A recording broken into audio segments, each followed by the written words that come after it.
Is Fateless in trouble? Someone I know personally asked me that question this week after watching some of the videos and such that went out. So we're going to be covering all of the news once again. We're going to skip Thursday's video. It was a good podcast talking about VFX, but there isn't really too much I can add on that. We're going to cover some leaks from Simon as well. Lots to get into. So without further ado, let's get into it.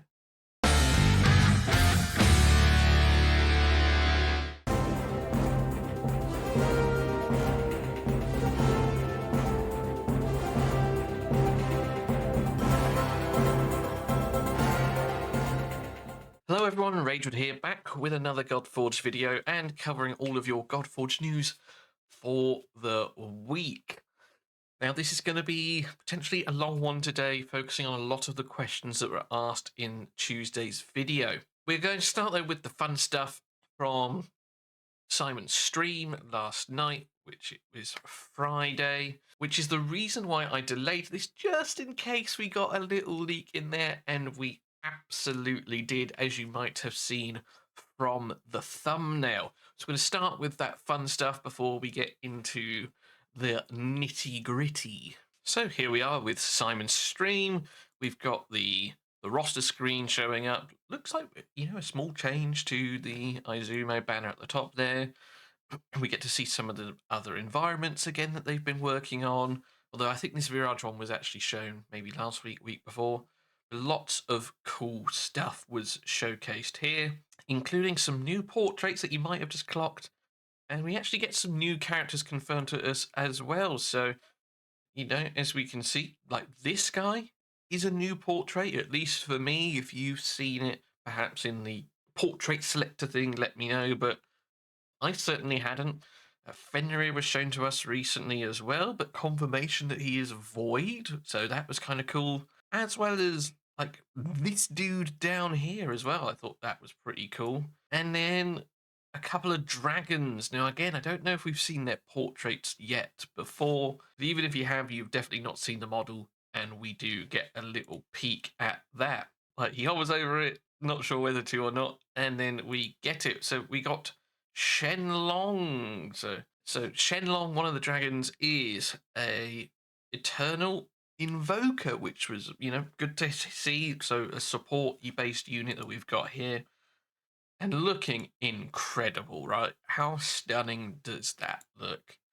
No longer in that sort of like, rigid arrow.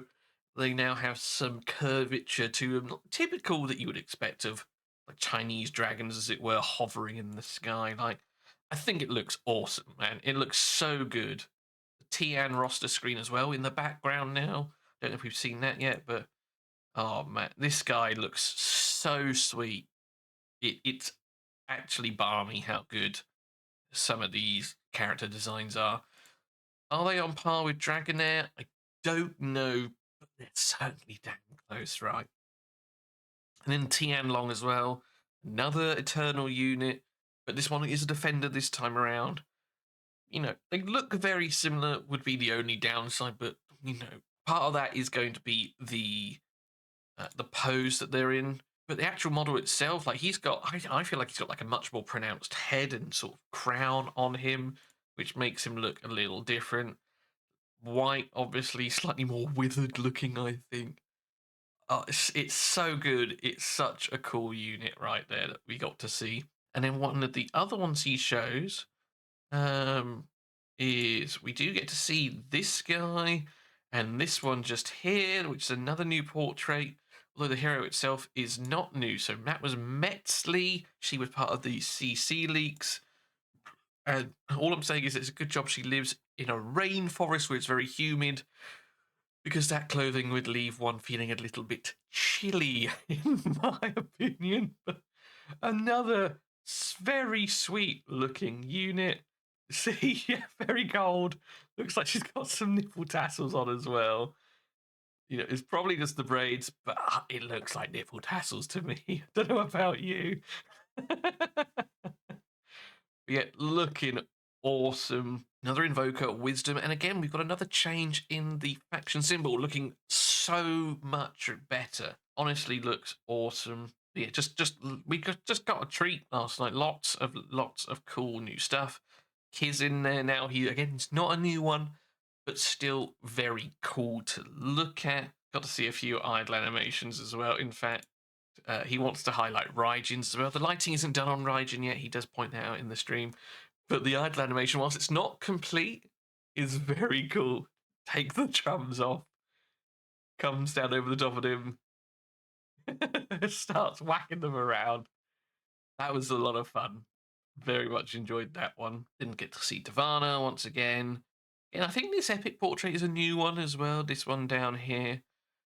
Get to see the Ascension screens. I don't like that they're still hidden personally, but maybe it was a choice of they either hide the Awakenings or hide the Ascensions, something like that. But yeah, I don't like that it's still hidden, but it also could be subject to change still. That was it for the first part. Now let's jump into the second part. So here we are again, fast forwarding into Simon's stream. The other thing that I didn't notice first time around was the shop. Again, so that's cool that that's implemented now down here. Obviously, Tower Arena campaign, that's all looks like it's changed. A lot of little subtle visual changes as well, like the Godforge I think looks a lot cleaner as well. I don't know about you, again, let me know if you watch Simon's stream or if you're watching this. Simon does click on, so this dude, it's Zamna, Disruptor, Eternal guy, and what he says is he actually floats on this sort of like pedestal, which I think is really cool. He's also got a crocodile on the back of his head as well. Like, yeah, or maybe it's like a tribute to Kukulkan. But I thought that was kind of funky. But yeah, he floats on that little tablet. This guy, I forget his name, Anu. So a defender, wisdom hero, and the Eka environment again. I think looks sweet now. That's definitely new. The Eka environment, the roster screen environment, but a little bit of clipping, but that's okay. We'll forgive them for that. And then we get to see a new epic that we've not seen yet. Oh, Susanoo. Again, I don't know if we've seen him yet. I know he was I think he was part of a CC leak, like the 2D concept. Don't know if we've seen him in game yet, though. So this is kind of cool as well. He shows us Savannah, and then this portrait down here we've not seen yet. And that is Nazar. So Nazar is huge in sort of Asian culture, things like that. He's not fully sorted out yet. But you got the wheels that he used to ride in on. He did have spears in lore. Looks like he's got 2 patterns this time around. But, whatever. Looking awesome. And also, Simon gave us a spoiler in that stream that the content creators are going to get some very cool CC leaks in celebration of Halloween. The time recording, we have not got them yet, but they will be coming, and I cannot wait to get my hands on them. It's going to be a really fun one listening to what he said. So yeah, do stay tuned for next week's videos on that. Anyway, with that out of the way, let's talk about some of the things that popped up in Tuesday's video. So I'm going to just fly through some of these questions because you can simply just go watch the video, right? But, there was one question on how much content will there be for single players and how much will be for co-op. Predominantly, these are single player games, and there is going to be some sort of multiplayer modes, he says. How this one above my head, he said that they've got like the next year sort of planned out, which is interesting to see. We have one about this faction wars type content, although he does mention that this faction trials thing is not going to be part of the minimum viable product, which is this sort of early access thing. Now I want you to remember that, because essentially this is where my personal friend's question stems from. Are they in trouble? So bear that in mind. The following question is, what's the likely time range to do all completed tasks? You mentioned that Corey, who works for the team and worked for Marvel Strike Force, they had a 45-minute sort of time frame to do all of your, let's call it, chores. And that is something that they're going to aim to bring to Godforge. So at a minimum, looks like around 3/4 of an hour each day to do everything that you need to do. which seems fairly reasonable to myself. Then I had this question from Brad, and the way Simon answered this, I think, was brilliant. So, as you can see from the question, the normalized drain mode and the summoning mechanic for duplicates are awesome additions for free-to-play players. Simon highlights that there is no reason for there to be free-to-play in that sentence, right? They're awesome for all players. You know, why and why should there be this divide between free-to-play players and spenders? Like, yeah, I think he answered this very well.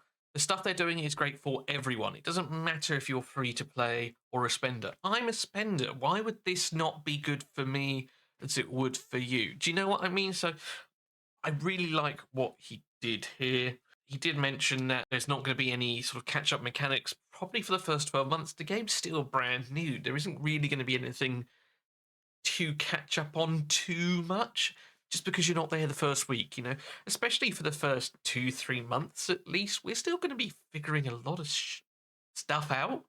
So, yeah, no catch up mechanics per se, but I love how Simon answered this. But yeah, good stuff for all players being added. There to be the ability to gear someone, the weapon choice, the imprint choice. The only thing you haven't really seen around that kind of like depth of a character build will be Masteries, and that's going to be coming a little while after MVP.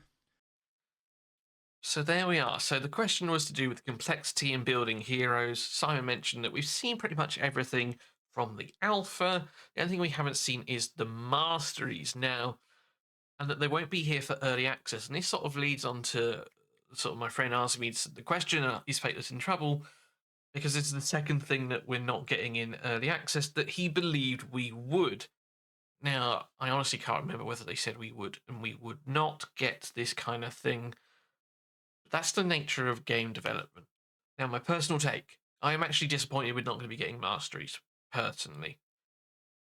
You know, I've played a lot of these games, so this kind of complexity or depth to character builds as it's probably more likely. I really enjoy, and the fact it's not going to be there is making me sad. But, you know, it comes down to something which is brought up a little bit later on. But yeah, I'm not going to lie. I am disappointed we're not going to be seeing it, but it is what it is.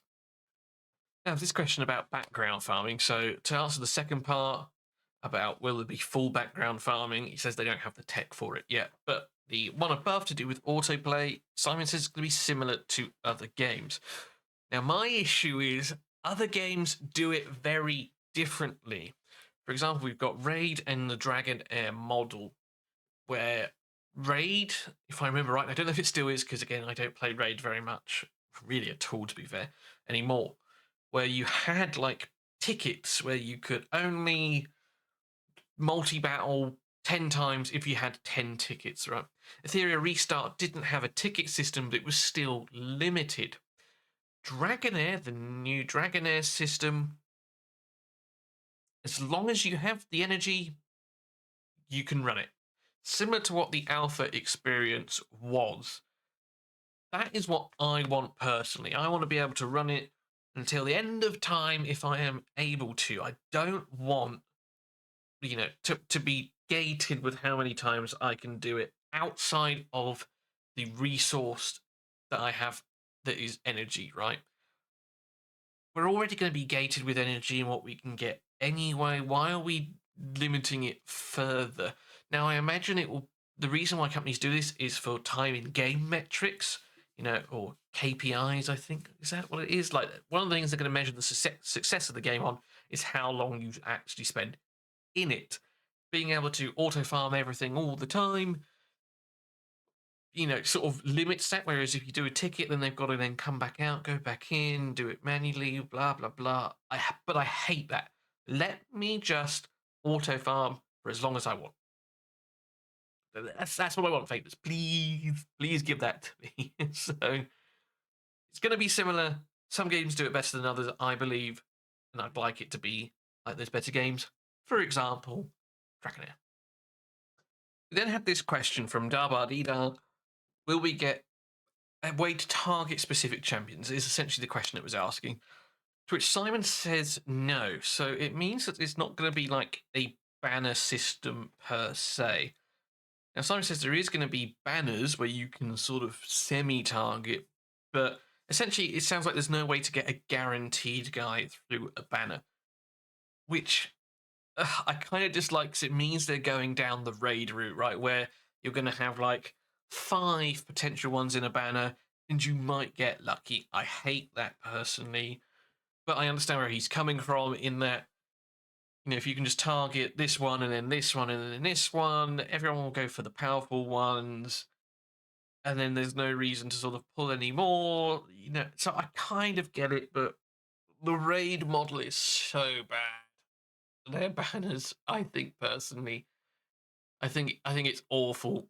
I like the way Dragonair have done it. I think Etheria Restart was the same. After X amount, you will get that specific champion. So kind of sad to hear Simon's answer on this particular front. Personally, let me know how you feel in the comments. But yeah, this kind of sucked, I think, for me. This is another question I wanted to touch on. What the pulling rates for shards going to be, and how much are in-game items? Now, I think Simon said they're still building out like items and things like that. Pulling rates for shards, he says he doesn't know off the top of his head, but then he goes on to say that raid is very close. So I think we can expect raid summoning rates, right? And the actual rate, I don't necessarily have an issue with per se. He says it might be a little bit better. If I remember rightly, I think of standard shards it was like 0.5%, and then pity was 225. That is what I hated about raid. I know at one point on a 2 times chance, so 1%, I pulled 150 primals and didn't get a mythical champion. Like, it's such feel bad. Now, Simon does good to say that we will probably get more summoning resources. And if that's the case, that's okay. But that pity's got to come down. If they're keeping similar summoning rates, the pity's got to come down, or the resources have got to be way above, like Simon says. Now, in Dragonair, pity is 70, and you get, 600 dice in your first month. That's math. 8 legendaries for free in your first month, guaranteed. Now, is that a bit too generous? Potentially. But that's the kind of thing that I want. If pity is going to be sort of 200 odd, which it sounds like it is, give me the 600 shards in that first month for free. Please. Like, it's... Yeah. I'm unsure how I feel about this. Again, there's no confirmation yet. Don't get me wrong, but we know that Godforge is very similar to Raid. It's just improved on a lot of things that Raid has done wrong over the years. So maybe that means that we do get a lot more resources, even though the rates will be the same. But again, I do understand you want to keep that wow factor for when you do pull that top tier champ. And yeah, it's going to be a tough balance out. There is no way that they win, right? They're going to be upsetting someone no matter which way they go. But I am concerned we're going to get really big pities, poor, maybe not poor, but poor pull chances, and everything's going to be a bit too scarce, and it's going to, put people off. I stopped playing Raid shortly after all that primal stuff, right? Is it my fault? Yes, I, should not have gone into it thinking I was guaranteed to get one, but even at a 1%, 150, not one, it was, it felt bad. And that's the kind of thing that pushes players away. And I don't want that to happen for Godforge. So, yeah. Anyway, moving on. Mathurian then asked this question here. Mathurian was on my channel during the alpha, really top guy. very knowledgeable as well, and I like just where his mind's at on a lot of this stuff. This one, was interesting to me as a as a spender, right? So what I've noticed in games is that you buy your first pack, whatever it is, right? And it's like an enticing one. Spending, Unbound Sage mentioned this as well in a video the other day. Spending that first dollar is a massive step for a lot of people, right? As a free-to-play player, if you've been that your whole life, spending $1 for, even if it was like 10 sacreds, that's a lot for some people, right? So spending that first dollar is, you know, crucial, and that's why a lot of the packs tend to be more favorable, the first time buys, that kind of stuff. However, my issue is, it was the same in Raid, it's even the same in Dragonair as well. The more you spend, the worse the packs get. It's almost punishing you for giving the business money. I hate that. It's awful. Like, I really hope they standardize sort of value, if it were. Like, if it is 10 sacreds for $1, can I have 100 sacreds for 10? Like, why can't I have that? No, all of a sudden it would drop down to 5 for 10, and then 2 for 20. Like, it's balmy, so bad. It punishes you for spending. So I hope that you get the same value no matter what price bracket you're at, and I hope that there are brackets, because some people say, well, I only want to spend $10. Typically I would spend like £100 a month on these games. So why would I be punished for spending that? Like, yeah. I hope they figure it out. I hope it is standardized across the board. The next question sort of touches on some of it as well, talking about predatory sales tactics and things like that. Now, this is a tough one for a lot of people, right? To accept that Fateless is a business. There will be packs, there will be offers, and things like that. What I agree with Melly on is things like you get it on in Raid, flash sales, it pops up, you don't buy it then, it's gone. It's sort of feeding on that FOMO. That is what I call predatory, right? That's the kind of things that I hope we don't see. Now, starting to say that there will be offers. So, for example, I don't know, if there is a Void Shard event, you're going to get Void Pack offers, right? If we're comparing it to Raid. Like, that is pretty normal. And I don't think that is wrong or predatory personally, unless it pops up once and that's it. It's horrendous value, but it's the only one that you're going to get all weekend. So buy it now or miss out. That I dislike, but there will be offers and things like that. I also agree with Melly where it's like, let's say, again, going back to 10 sacred shards is $1, where they go, well, for $1, we can give you 500 rubies and 8 sacreds, but 500 rubies actually only is enough to buy 1 more sacred. So when you compare the two offers together, getting the one with the 500 rubies, you're actually worse off because you're getting less value because they're hiding it with in-game currency. That I agree with as well. I think that is awful sort of tactics that a lot of games do, obfuscating real costs by adding fantasy currency in between. I agree with Melly on this point, and I hope they don't do that. But there is going to be offers and things like that in the game. We have to expect it. I don't agree with some of them, but I am expecting it, right? So, yeah. Again, listen to Simon's answer that he gives on it. When? Simon said the early access will likely be in February to March. When do you expect you will have now done the early access and full release dates? Understand you don't want to reveal those dates. So the interesting thing about a game like this, it's not like we're dropping, GTA 6, where it's like, this is the release date. It's not really the same in a live ops game or a live service game. So the early access just rolls into full release. The only difference between early access and full release is our marketing dollars. So That's it.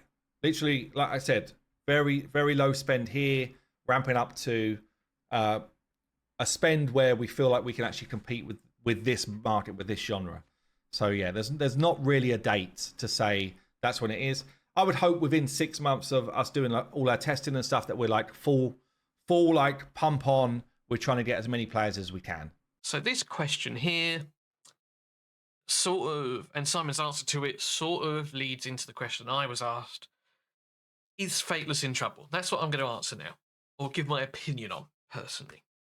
So, we know that there's going to be a tech test between now and Christmas, which Fateless is doing outside of the community. They're going to get professionals in to, test, does the store work? If I buy something, do I actually get what I'm bought?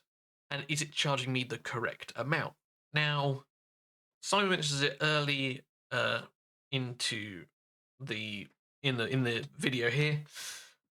Like, all Fateless has done is spend. They need to get money coming back in now. So, where do I start on this, right? With that tech test, we're now going to have early access at the beginning of the year. And from what Simon's answer just there was, between that and full release, potentially it's going to be about 6 months. Now, Simon says the only difference is the marketing budget. I believe it not to be true. Because we've already been told that, MVP or early access, there isn't going to be Masteries. There isn't going to be a few things. So at some point between when we first get access to it and full launch, that we do get those things via an update or something like that, right? So I don't think it's fair to say that the only difference is the marketing budget. So if we're not going to get some of those things, why are they coming out early? I think Fateless have been put in a position where, sort of like fiscally, I guess they have no choice. As mentioned, they need to start making money, which is why they're allowing players to spend in the early access, and that there isn't going to be a reset. They don't want to punish people for spending. And I think perhaps it's coming a little bit sooner than what they wanted to. And I think that comes down to the community. They've been very transparent the entire way through. And I know, again, at least for me personally, I start to see a couple of grumbles. Why is it not here yet? Blah, blah, blah. And it's game development. It's going to happen, guys, all right? But I do understand the sentiment. I wonder whether Fateless are starting to feel it now. Are they starting to lose the audience? Which is why potentially early access is coming out with lesser features, because they want to give people access to retain that audience. That's the key thing. Retaining the audience that we have, and allowing us to spend on a game that we're hopefully going to love, so they can continue to develop and get it out. But it's interesting, potentially 6 months. So if it comes out in March, let's just take the latter date here, September next year. Almost a year from the time of recording before full release. It's interesting. It's definitely an interesting one. I don't think Fateless is in trouble personally. I think just the nature of game development means that not everything is ready. At the same time, things crop up which they don't foresee, and it eats into time. And maybe they can't afford to take on 100 new devs to stick to those timelines, right? So how do I feel after all of that? Well, a lot of the answers Simon gave were going to be sort of what I call business-friendly answers, right? Giving some information but not actually confirming details, kind of like a politician. That is to be expected, right? Some of the stuff also Simon generally doesn't know, okay? I think there's a bit of a mix in there to not wanting to reveal too much to not actually knowing, okay? But with that being said, next few months is certainly going to be interesting for everyone in the community. That is for sure. This has gone on way too long now, though. It's certainly interesting. Let me know your thoughts in the comments down below. Thank you very much for watching. Stay tuned for next week, where we're going to have some CC leaks by the sounds of it. Last year was hell, so maybe we get something really cool. I'm excited to see it. So thank you very much for watching. Take care and look after yourselves. Work hard, but as always, play harder. And I will see you in another one soon. Cheers.